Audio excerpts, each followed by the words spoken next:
అలానే మిస్సెస్రావు జూబ్లీహిల్స్ ఉప ఎన్నిక పోలింగ్ ముగిసింది. సుమారుగా 50% కొంచెం అటు ఇటుగా పోలింగ్ జరిగింది. అయితే అనూహ్యంగా 60% అలా జరుగుతుందని ఎక్స్పెక్ట్ చేశారు. బట్ ఆ స్థాయిలో జరగలేదు.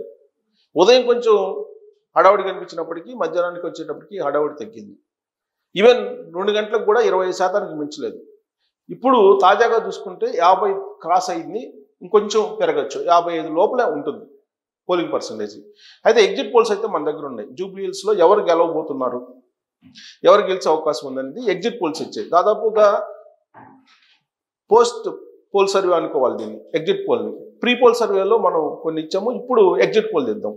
సో ఎగ్జిట్ పోల్స్ చేసిన తర్వాత పైనీర్ సంస్థ 2023లో 47.58% టర్న్అవుట్ అయింది. అప్పుడు వచ్చిన మెజారిటీ 16,337 కింద అంచనా వేసి దాన్ని అనలైజ్ చేసింది. అనలైజ్ చేసేసి ఈ డైనమిక్స్ అన్ని తీసుకొని ఇప్పుడు 2025 ఇప్పుడు ఉప ఎన్నికలు ఏం జరుగుతుంది, కాంగ్రెస్ అడ్వాంటేజ్ అండర్ 45 to 50% కనుక 45-50 మధ్యలో ఉంటే కనుక కాంగ్రెస్కి అడ్వాంటేజ్ అవుతుందని చెప్పి క్లియర్గా ఇచ్చారు. సో ఇక్కడ చూడండి, voter turnout in Jubilee Hills assembly by election 2025 stays within 45 to 50. Analytical modelling by pioneer poll strategies private limited suggested a clear upper hand for the Congress. So కాంగ్రెస్కి అప్పర్ హ్యాండ్ అవుతుంది 45 to 50 మధ్యలో కనుక పర్సంటేజ్ పోలింగ్ పర్సంటేజ్ ఉంటే. ఇప్పుడు వస్తున్నటువంటి percentage కూడా అదే 45 to 50 మధ్యలో ఉంటుంది. కాబట్టి టర్న్అవుట్ 45 ఉంది కాబట్టి కాంగ్రెస్ పార్టీ అప్పర్ హ్యాండ్ ఉంది, ఇక్కడ బీఆర్ఎస్ పార్టీ తక్కువ ఉంది. సో కాబట్టి కాంగ్రెస్ పార్టీ గెలిచే అవకాశం ఉందని చెప్పేసి ఎక్స్పెక్ట్ చేస్తుంది. సో ఎక్స్పెక్టెడ్ టర్న్అవుట్ ఇక్కడ చూడండి, పార్టీకి నీకు ఇక్కడ చూస్తే ఓట్ షేర్ చేస్తే కాంగ్రెస్కి 44 నుంచి 47% వస్తుంది, బీఆర్ఎస్ పార్టీకి 41 నుంచి 39% టర్న్ వచ్చే అవకాశం ఉంది. బీజేపీకి 9 నుంచి 8%, నోటాకి 6 నుంచి 6%. సో దీన్ని బట్టి కాంగ్రెస్ పార్టీ 47% ఓట్లతోటి డెఫినెట్గా గెలిచే అవకాశం ఉందని చెప్పేసి చెప్తుంది. అంటే 8% ఎక్కువ ఓటింగ్ కాంగ్రెస్ పార్టీకి వస్తుందని చెప్పి ఎక్స్పెక్ట్ చేస్తున్నారు. 8% అంటే ఆల్మోస్ట్ నీకు 30 నుంచి 40 వేల మెజార్టీ వస్తుందని చెప్పి ఎక్స్పెక్ట్ చేస్తుంది. సో అది ఎలా చేసింది, మెథడాలజీ ఏంటి అనేది ఇదంతా కూడా పైనీర్ సంస్థ చెప్పింది. ఇక సాస్ గ్రూపు ఏం చెప్తుంది, సాస్ గ్రూపు ఐఐటి ఎక్స్పర్ట్స్ చేసినటువంటి సర్వే ఇది. ఇదేం చెప్తుంది అని అంటే జూబ్లీహిల్స్ దానికి సంబంధించి ఎగ్జిట్ పోల్లో BRS party 44.5% vote bank, Congress 46.5%, బీజేపీకి 6.5%, అదర్స్ 2.5 అంటున్నారు. ఇది ఓట్ షేర్ వచ్చేటప్పటికి. ఈ ఓట్ షేర్లో ఎవరికి అడ్వాంటేజ్ ఉంది అనేది చూస్తాం. డివిజన్ వైజ్ చూస్తే కనుక డివిజన్ వైడ్ ఎగ్జిట్ పోల్ కూడా చేశారు వీళ్ళు. సో ఎర్రగడ్డ వచ్చేసి కాంగ్రెస్ పార్టీకి 48.5, బీఆర్ఎస్కి 45, బీజేపీకి 4.5, అదర్స్కి 2. షేక్పేట 48, బీఆర్ఎస్కి 46, బీజేపీకి 5. యూసఫ్ కూడా 46, కాంగ్రెస్కి 44, బీఆర్ఎస్కి. వెంగళనగర్ 46% కాంగ్రెస్, 48% బీఆర్ఎస్ అన్నాడు. బహుశా నేను అనుకుంటే వెంగళనగర్ ఈ పర్సెంట్ బీఆర్ఎస్కి ఇంకా తగ్గే అవకాశాలు ఉంటాయి. బోరబండ 45, 46 బీఆర్ఎస్ పార్టీకి. రహమత్ నగర్ 48% కాంగ్రెస్కి, బీఆర్ఎస్ పార్టీకి 45.5. శ్రీనగర్ కాలనీ 44% కాంగ్రెస్కి, బీఆర్ఎస్ పార్టీకి 46.5 అని చెప్పి ఇస్తూ ఉన్నారు. ఇది ఓట్ షేర్, అంటే ముస్లిం ఏరియాలో ఎక్కువ పర్సెంట్ వచ్చినట్టు ఈ నియోజకవర్గ పరిధిలో కనిపిస్తుంది వాళ్ళ ఎగ్జిట్ పోల్కి సంబంధించి.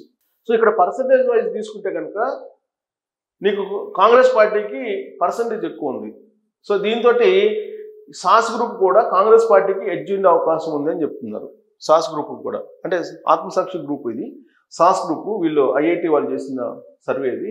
ఇక్కడ కూడా ఎట్టి పరిస్థితుల్లో కూడా కాంగ్రెస్ పార్టీ 2.5% ఎక్స్ట్రా, అంటే ఆల్మోస్ట్ 44.5, ఇక్కడ 46.5, అంటే 2% అడిషనల్ ఓట్ బ్యాంక్ తోటి కాంగ్రెస్ పార్టీ గెలవబోతుందని చెప్పి వాళ్ళు ఎక్స్పెక్ట్ చేస్తున్నారు ఎగ్జిట్ పోల్లో. అలాగే పైనీర్ కూడా అదే చెప్తుంది. పైనీర్ కూడా నీకు బీఆర్ఎస్ పార్టీకి అలాగే కాంగ్రెస్ పార్టీకి వీళ్ళైతే 8% చెప్తున్నారు. 8% పైనీర్ అయితే 8% చెప్తున్నారు. అవుట్ రైట్గా 8% ఎక్కువ వచ్చే అవకాశం ఉంది కాంగ్రెస్ పార్టీకి అని.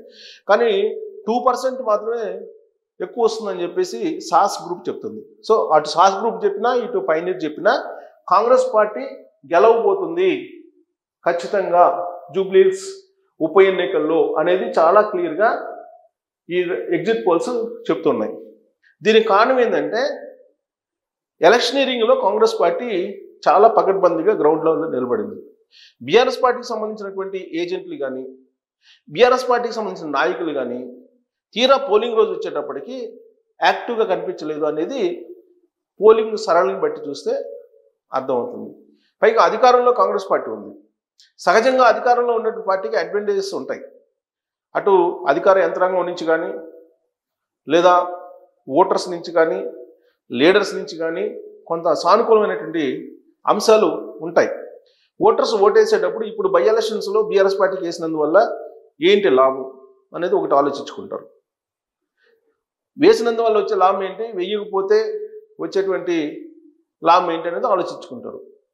వేస్తే లాభం ఉంటుంది, వెయ్యకపోతే ఏముండదు. ఈ కాన్సెప్ట్లో బహుశా ఓటర్స్ థింక్ చేసి ఉండొచ్చు. రెండు, అధికార యంత్రాంగం. ప్రస్తుతం అధికార పార్టీ ఏదైతే ఉందో అధికార పార్టీ దానికి అనుగుణంగా యంత్రాంగం ఉంటుంది ఎప్పుడు కూడా. గతంలో కూడా బీఆర్ఎస్ పార్టీ అధికారంలో ఉన్నప్పుడు జరిగినటువంటి ఉప ఎన్నికల్లో అదే జరిగింది. అధికారంలో ఉన్నారు కాబట్టి వాళ్ళు అధికార యంత్రాంగం అనుకూలంగా చేస్తుంది. ఇక మూడో పాయింట్ ఏంటంటే ఎలక్షనీరింగ్. అధికారంలో ఉన్నటువంటి వాళ్ళు సహజంగా ప్రతిపక్షం కంటే కూడా కొంత ఖర్చు పెట్టగలరు, అలాగే సావధాన భేద దండోపాయాలను ఉపయోగించగలరు. ఇప్పుడు నాకున్నటువంటి కొంత మిత్రుల నుంచి అందుతున్నటువంటి సమాచారం ప్రకారం అసలు పోలింగ్ బూతుల్లో కొన్నిట్లో బీఆర్ఎస్ పార్టీ ఏజెంట్లే లేరట కొన్నిట్లో. దానికి కారణం ఏంటంటే 10వ తారీఖు రాత్రే కొంతమంది బీఆర్ఎస్ పార్టీ ఏజెంట్లు కాంగ్రెస్ పార్టీకి అమ్ముడుపోయారని చెప్పి తెలుస్తుంది. మరి అధికారులు సహజంగా అనుకూలిస్తుంది, ప్రభుత్వానికి అనుకూలిస్తారు అధికార యంత్రాంగం. మరి ఓటర్సు, అధికార యంత్రాంగం, అలాగే ఎలక్షనీరింగ్ ప్రక్రియ ఇవన్నీ కూడా అనుకూలంగా ఉంటాయి కాబట్టి కాంగ్రెస్ పార్టీ ఖచ్చితంగా ఆడ మెజారిటీతో గెలవబోతుంది. ఇది పైనీర్ సంస్థ అయితే దాదాపు 40,000 ఓట్లు మెజారిటీతోటి 8% తేడాతోటి గెలవబోతుంది. 8% అదనంగా కాంగ్రెస్ పార్టీకి ఓట్ బ్యాంక్ వస్తుందని చెప్పి ఎక్స్పెక్ట్ చేస్తున్నారు. అదే సాస్ గ్రూప్ అయితే 2% అని చెప్తున్నారు. 2% వచ్చినా 15,000 మెజారిటీ వచ్చేస్తుంది. సో గెలవడం అనేది కాంగ్రెస్ పార్టీ ఖాయం అని చెప్పి ఎగ్జిట్ పోల్స్ చెప్తున్నాయి. మరి మీ ఒపీనియన్ ఏంటనేది తెలియజేయచ్చు. Thank you.